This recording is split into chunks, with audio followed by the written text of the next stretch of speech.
What's up guys, Gons here for the Face Like the Sun YouTube channel. This is the Age of Ultron review, transhumanist propaganda at its finest. To start off, if this is the first video you've ever seen on my channel, let me just state up front that I am a Christian that believes we are living in the end times.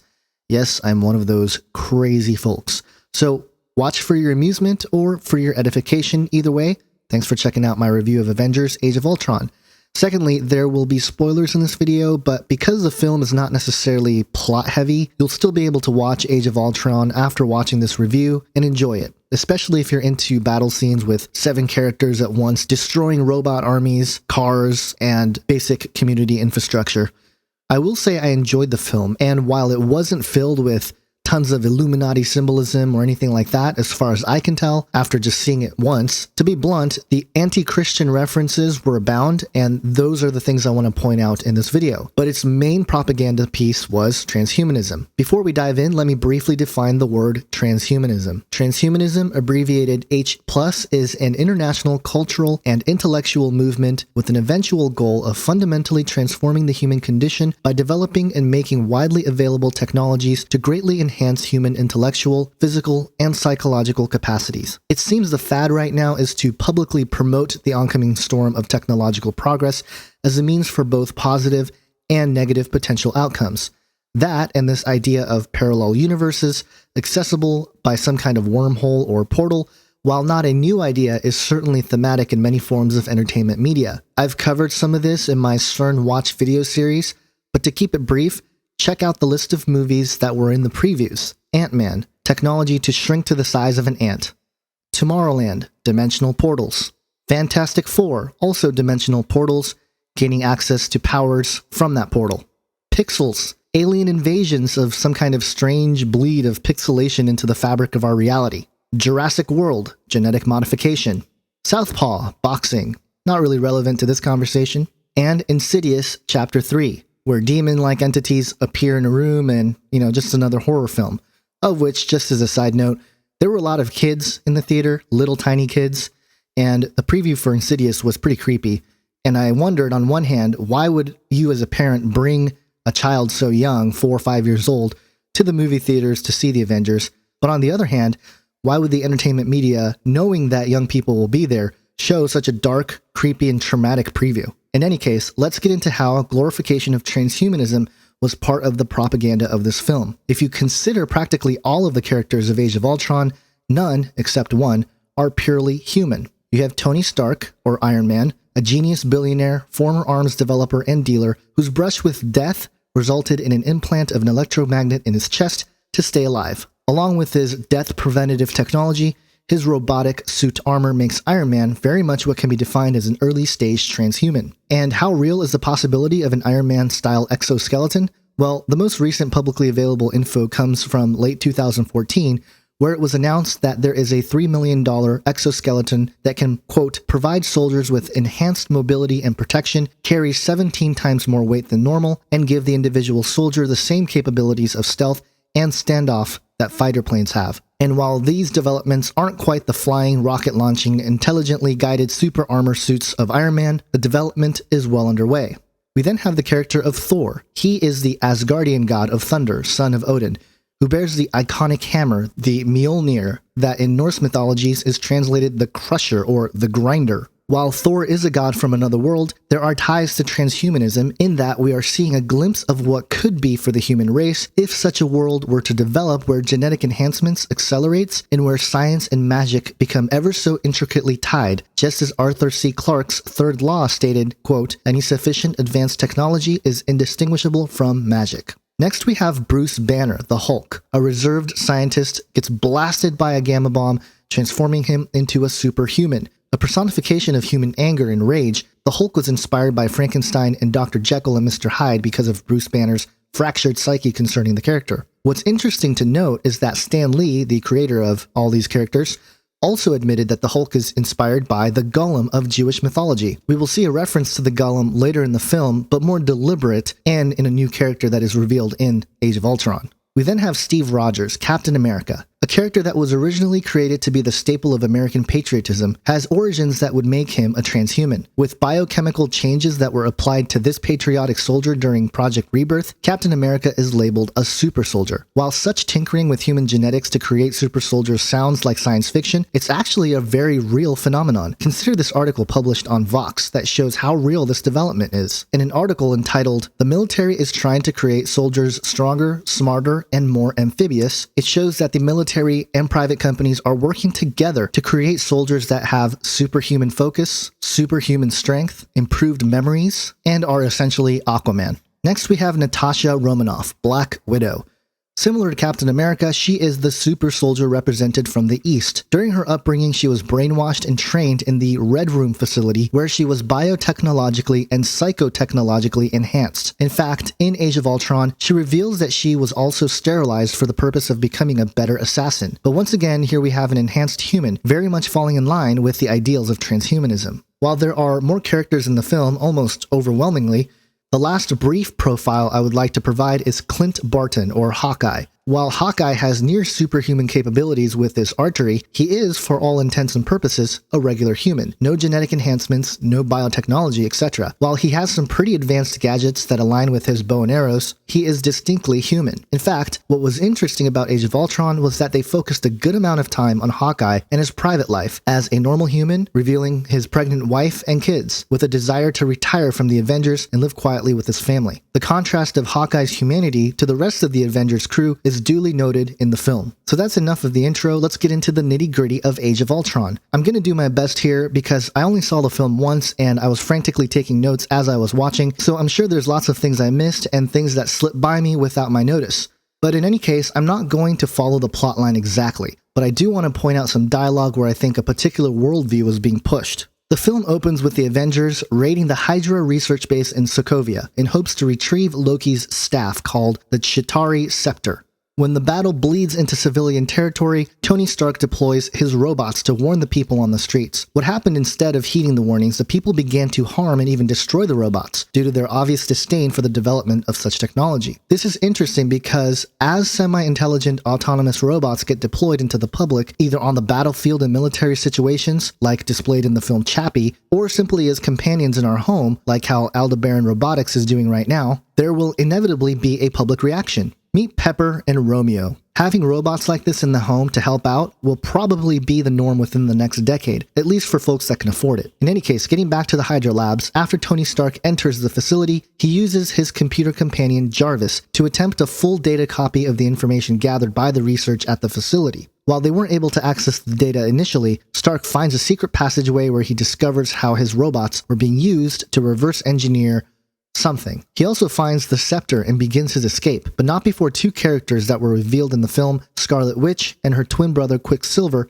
were introduced. Scarlet Witch enters the scene and uses her ability of neuroelectron interfacing and mental manipulation to cause Tony Stark to have a hallucination of his worst fears. The vision was Stark alive in some sort of abyss with all the Avengers dead and the Earth in peril. Quicksilver, on the other hand, who has enhanced metabolism and improved homeostasis, is essentially Flash, a character able to move in superhuman speeds. Both were genetically enhanced at the Hydra labs. There was an early reference here to the gates of hell mentioned by one of the characters, but I was still getting into my note-taking groove, so I missed who it came from. Nevertheless, it was the first of many biblical/apocalyptic references made throughout the film. But the takeaway from this first scene at the Hydra labs is that Strucker, a minor character who was running the Hydra labs for experiments, was able to accomplish human enhancements with the developing of Quicksilver and Scarlet Witch. In fact, Captain America uses that exact phrase when he asks, quote, "Since when has Strucker been capable of human enhancement?"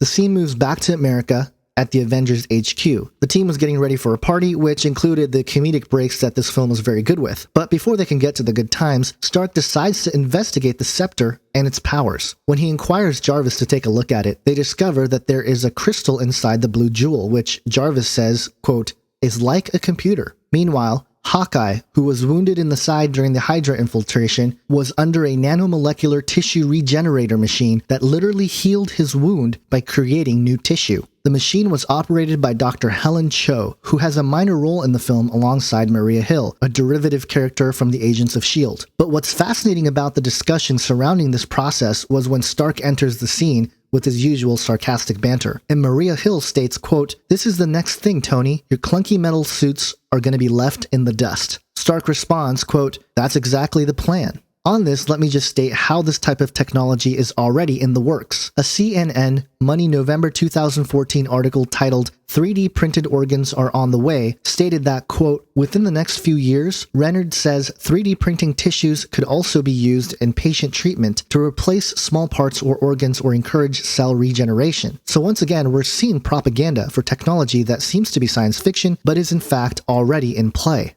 This nanomolecular tissue regenerator is later used by Ultron for his purposes, but I don't want to get ahead of myself. Getting back to the scene in the laboratory with the scepter, Stark reveals to Bruce Banner, via Jarvis, the mainframe of the stone that they discovered inside the crystal. Stark asks Banner, quote, "What does it look like it's doing?" To where Bruce Banner replies, "Like it's thinking. It's not a human mind. Look at this. It looks like neurons firing. Artificial intelligence."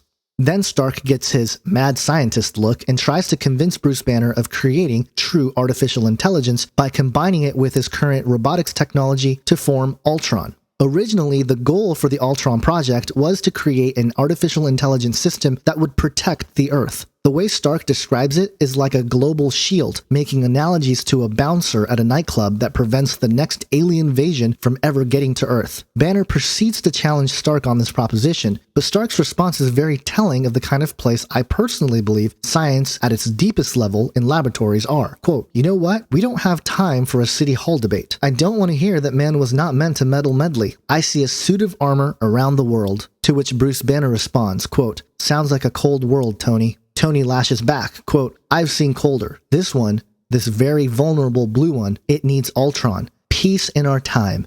Imagine that." Bruce Banner ultimately submits and helps Stark, but before they can make any progress, they have to end the research for the time being and go to the party. Meanwhile, Jarvis was left to monitor the data transfer. We are then taken through a sequence of the birth of Ultron. When Ultron is born inside the mainframe, he is met with Jarvis. Ultron's demeanor is immediately tainted because of his access to all the violent imagery of the world. The actual scene with the fast flashing images I felt were deliberate in its subliminal messaging, used for the purposes of mind control and suggestive programming. In fact, I actually looked away from the screen during this part and glanced at the audience in the packed theater that I was in. Eerie doesn't even begin to describe what I felt in that moment. If there ever was an audience being hypnotized, it was this moment here.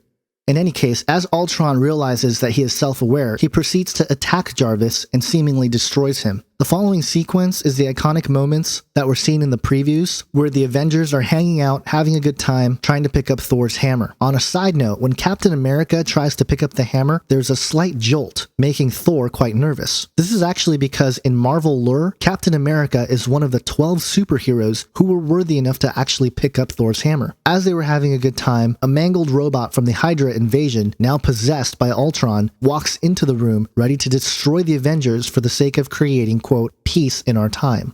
Now let me briefly step back a moment and mention that the Ultron program, as described by Tony Stark, this, quote, "suit of armor around the world," is very similar to the covert projects in the 1980s, publicly labeled Star Wars. During the Reagan administration, many secret weapons were deployed into outer space orbit, despite the 1967 space treaty that stated that no nation would arm space with weapons of mass destruction. Instead, the loophole they found was to create weapons of pinpoint destruction. The literature of many military documents that support more of the same type of technology in the last 2 decades explicitly states how the weapons would be used to reflect and prevent the Earth from incoming threats, such as asteroids and comets. So once again, while the story here is fictional, there is an element of truth to it, and that truth is nearly 30 years old. But getting back to the film, things didn't exactly turn out the way Stark had hoped, which brings me to a bit of commentary about Ultron. The introduction and concept of Ultron was why so many folks were excited about the film, but ultimately the villain of Ultron wasn't as powerful nor as smart as an artificial intelligent being would be who can travel through the internet and have all these abilities. Perhaps some of the display of these capabilities were toned down for the film, since last year's Johnny Depp featured Transcendence had largely tackled the same themes, except in that film, the quote consciousness in the machine was allegedly human, whereas in Ultron, it's, well, not human.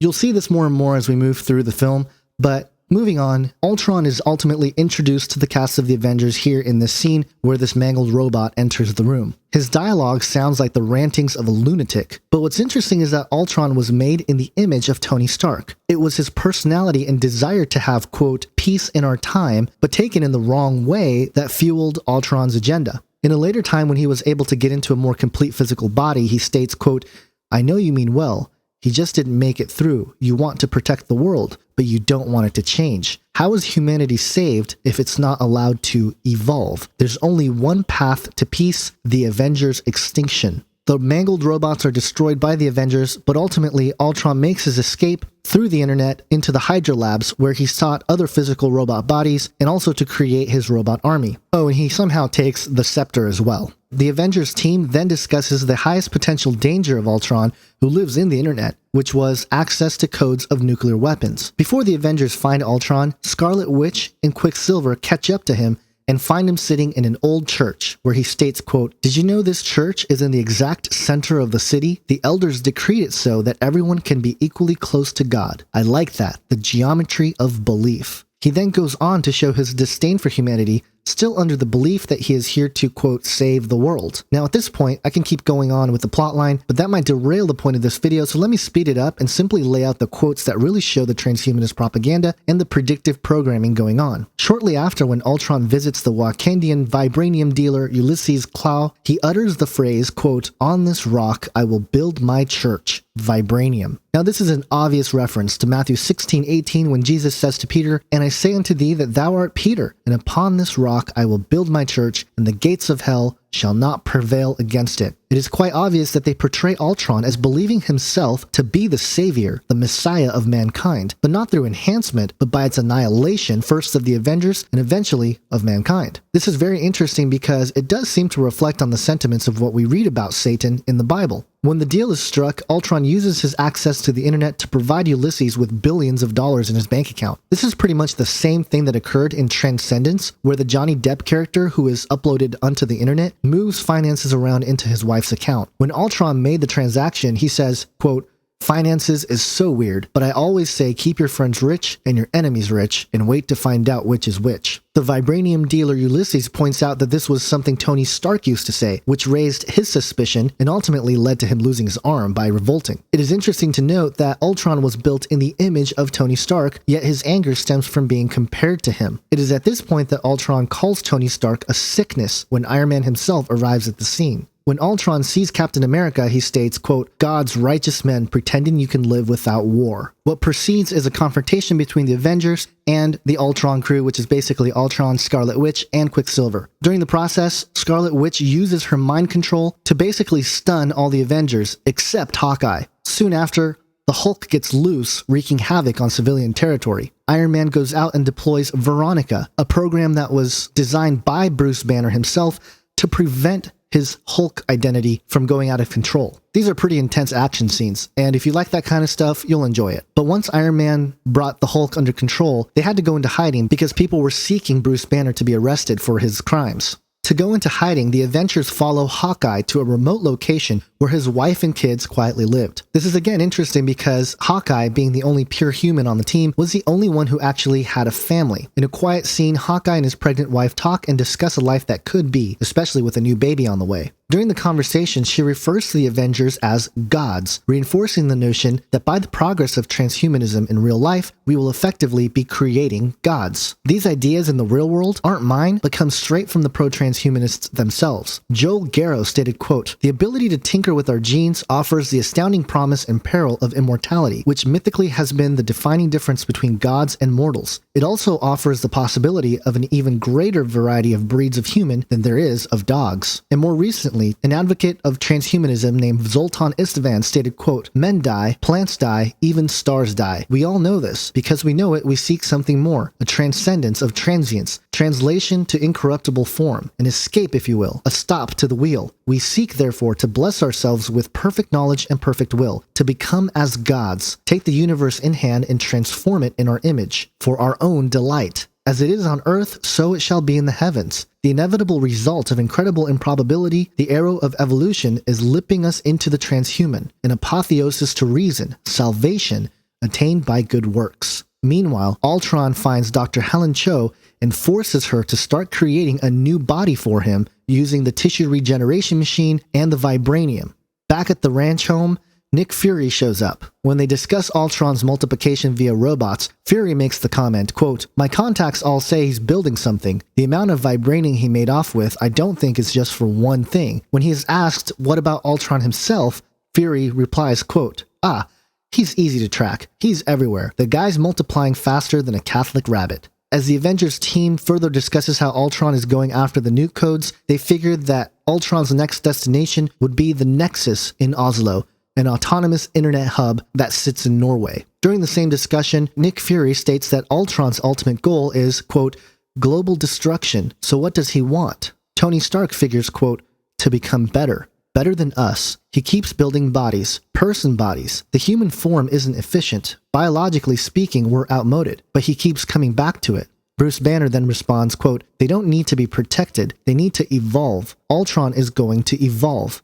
How? Has anyone been in contact with Helen Cho?" So in other words, the Avengers, because they're so smart, discover that Ultron is trying to create a new body, or evolve, using the vibranium and the tissue regeneration machine that is operated by Dr. Helen Cho. Cutscene to Helen Cho being amazed by the vibranium's response to the tissue regeneration machine. Ultron states, quote, "the most versatile substance on the planet, and they used it to make a frisbee, typical of humans. They scratch the surface and never think to look within." This is an interesting comment from Ultron since, number one, he makes fun of the shield held by Captain America since it's made of the same substance, but also taps into the New Age idea of looking within to find truth. But as Ultron himself, you can probably tell by now he's sort of a schizo and all over the place. I don't know if that was deliberate by the producers, but other than the label evil, Ultron doesn't come off as a well thought out character. But again, that's just my personal perspective. It could have been deliberate, or I could have missed a whole bunch of stuff because I was frantically taking notes while watching the film. Moving on, as the new body made of vibranium is developed and Ultron is being uploaded to it, Scarlet Witch, who previously couldn't read the mind of Ultron, was able to read the mind of this new body that was being formed. She described it as being in a dream state, but Dr. Helen Cho intervenes and says that it's not so much a dream state, it's actually Ultron's base consciousness, explaining that they were printing a human brain to contain Ultron within it. And while we touched on 3D printing organs earlier, let me just note that printing human brains is also not science fiction. In a Science Alert article published on March 4th, 2015, it stated scientists are 3D printing tiny human brains. Quote, "Using human brain cells, the team is growing specific brain cell types such as neurons onto 3D brain-like scaffolding. The hope is that their model will allow them to properly understand the mechanics of human-specific diseases such as schizophrenia and also investigate potential treatments. After all, animal models can only tell us so much." Next, Ultron begins to reveal his evolved agenda to Scarlet Witch and Quicksilver in what is perhaps the most underhanded exchange, especially for those of us Christians who would understand the comments made by Ultron. Once Scarlet Witch reads Ultron's mind, she is disturbed. Quote, "How could you? You said we would destroy the Avengers, make a better world." Ultron cuts her off. "It will be better." Scarlet Witch responds, "When everyone is dead?" Ultron, "The human race will have every opportunity to improve." Quicksilver chimes in, "And if they don't?" Ultron, "Ask Noah." The banter continues. Scarlet Witch, quote, "You're a madman." Ultron, "There are more than a dozen extinction-level events before even the dinosaurs got theirs. When the Earth starts to settle, God throws a stone at it, and believe me, he's winding up. We have to evolve. There's no room for the weak." Quicksilver then asks, "And who decides who's weak?" Ultron, "Life. Life's own designs." Now, to many of us who study Bible prophecy, this kind of commentary is blatantly obvious. Ultron's mention of Noah is in direct connection to Genesis 6 and the Nephilim. The commentary here is basically that the human race was unwilling to evolve to the Nephilim state, resulting in the complete wiping out of the world except Noah. This is a very Gnostic perspective and pro-Satan in his agenda. For those of you who might be unfamiliar with the story, in Genesis 6, the sons of God, which in the Hebrew is B'nai Ha-Elohim, mated with the daughters of men and had children who were giants called the Nephilim. They were the mighty men who were of old, men of renown. This is where we get all the mythologies of the demigods in ancient times. But from a biblical point of view, this is a story that talks about how Satan attempted to destroy the genetic line of the Messiah, so as to usurp the promises made in Genesis 3:15. The lie has always been that humanity must evolve, and this is no different for Ultron. Furthermore, Ultron blames God for the destruction of Earth, suggesting that when it starts to settle, God throws a stone at it, and only the strong survive. This is completely contrary to God's truth, who saved Noah because he was perfect in his generations, or in the Hebrew, tamim, which means blameless or pure. This speaks to genetic purity. In other words, there was genetic manipulation going on before the flood, and the only one saved was Noah and his family, presumably the only pure human bloodline left in that time. This is further elaborated when Genesis 6 states all flesh had been corrupted. If you would like to know more about these topics, check out my video called Who Are the Sons of God in Genesis 6? Sethite View Debunked. Links for the video will be in the description section. Getting back to the scene, when a couple of the Avengers show up, Ultron had left the vicinity of the lab. Helen Cho is left there and explains, quote, "He's uploading himself into the body. The real power is inside the cradle, the gem. Its power is uncontainable. You can't just blow it up. You have to get the cradle to Stark." The cradle that she's talking about here is the casing that held the body made of vibranium that was being developed by Helen Cho, and of which Ultron's consciousness was being uploaded into. Interestingly, the creation of that brain that I mentioned a bit earlier was being developed by the stone that was found in the scepter. That stone is the Infinity Stone, the same Infinity Stone that was introduced in the recent movie Guardians of the Galaxy. What is fascinating to note is that this stone is indestructible. The legends of such stone or stones and its powers come from old Sumerian mythologies. In a book called The Cosmic War by Dr. Joseph P. Farrell, he mentions what's called the Tablets of Destiny, being some kind of artifact which is indestructible, but is an item that whoever harnesses it has the power to rule over the universe. Quote, "From the Judeo-Christian traditions of the fall of Lucifer, to the Hindu epics with their legends of titanic wars of the gods and slaughter, to the Sumerians, Babylonians, Assyrians, Egyptians, and Greeks of antiquity, to the Aztecs, Toltecs, and other indigenous nations of North and South America, into the Teutonic tribes of North Europe and Scandinavia, almost every culture in the world has a tradition of the warfare, and in many cases of the revolt of the gods. The weapons with which they were fought are so far-fetched or advanced that they were literally described in almost magical science fiction terms. One of the strangest common elements to many of these legends concern the theft or usurpation of some object or objects of power belonging to one god or set of gods by another god or set of gods. And quite often these objects of power are, quote, magic stones or, quote, power crystals. This is very fascinating when you consider the image of Lucifer that's described in Ezekiel chapter 28 verses 12 through 15. Quote, "You were the signet of perfection, full of wisdom and perfect in beauty. You were in Eden, the garden of God. Every precious stone was your covering. Sardius, topaz, and diamond, beryl, onyx, and jasper, sapphire, emerald, and carbuncle, and crafted in gold were your settings and your engravings. On the day you were created, they were prepared. You were an anointed guardian cherub. I placed you. You were on the holy mountain of God. In the midst of the stones of fire you walked. You were blameless in your ways from the day you were created, till unrighteousness was found in you." There's much more that could be said about this particular reference to Satan and his stone coverings, as well as the gold engravings, and walking amidst the stones of fire, but that will require its own study. Moving forward, Scarlet Witch, who is now turned to the, quote, good side, in discussion with Captain America, states, quote, "Ultron can't tell the difference between saving the world and destroying it. Where do you think he gets that?" This was in reference to Tony Stark, reinforcing an earlier notion I mentioned that Ultron is akin to the image of the beast made in the image of the first beast, the Antichrist, which could be represented by Tony Stark, who had a wound that was healed, although it's not a head wound in the story. After a crazy action sequence, Stark and the Avengers grab a hold of the cradle housing the body that Ultron was trying to upload himself onto, made out of vibranium. As they try to figure out how to open it, Stark learns that Jarvis, who was killed by Ultron at the very beginning of the film, was still alive in the internet matrix as scattered data. Stark helped put Jarvis back together and proceeded to try to convince Banner to help him upload Jarvis into the new body they have in front of them. Bruce Banner, like before, rejects the notion up front, but is slowly convinced by Stark to move forward with the process. Cutting back to Ultron, upset that he had lost the cradle, says, quote, "I think a lot about meteors, the purity of them. Boom. The end. Start again. The world made clean for the new man to rebuild. I was meant to be new. I was meant to be beautiful. The world would have looked to the sky and seen hope, seen mercy. Instead, they'll look up in horror because of you." Back in the lab, after some internal conflict when Captain America finds out that Stark and Banner are at it again, Thor uses his hammer and electricity to help Jarvis upload into the vibranium body. As the body wakes up, the team looks on, confused and in awe. We learn from Thor that the gem that was embedded in the forehead was the Mind Stone, one of 6 Infinity Stones, which is, according to Thor, quote, unparalleled in its destructive capabilities. When Captain America questions Thor about it, Thor answers, quote, Stark is right. The response of Banner, oh, it's definitely the end times. Thor then goes on, quote, the Avengers cannot defeat Ultron. Captain America, why? Your vision sounds a lot like Jarvis. Banner jumps in. We configured Jarvis's matrix to create something new. Stark then interjects, I think I had my fill now.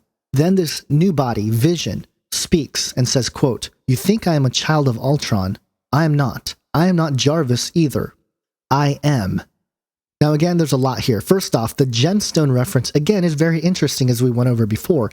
But what's even more strange is the fact that the stone gets embedded into the forehead of Vision for his birth. This is very much akin to Jewish mystical practice of creating a golem, which is believed happens by putting a special marking on the forehead of an inanimate body. The connection is uncanny. Vision is quite literally a golem, but very powerful since he harnesses the Mind Stone. And Banner's comment about the end times was definitely a joke, but it seems odd that it would be in there in the first place, especially in reference to all the other things we've touched on. And of course, Vision's own admission that he calls himself I Am is directly related to the biblical God, who is the real I Am. This is blasphemous, if you think about it, a character with an ancient artifact calling himself the name that is only given to the Most High God, but we know the spirit behind the Avengers film is not of Christ to begin with, so it shouldn't surprise us. As we move into the final part of the film, Ultron's reconfigured ultimate plan was to literally lift up an entire city out of the earth, up into the sky, and then drop it back down to earth for its destruction. His logic goes like this, quote, do you see the beauty of it?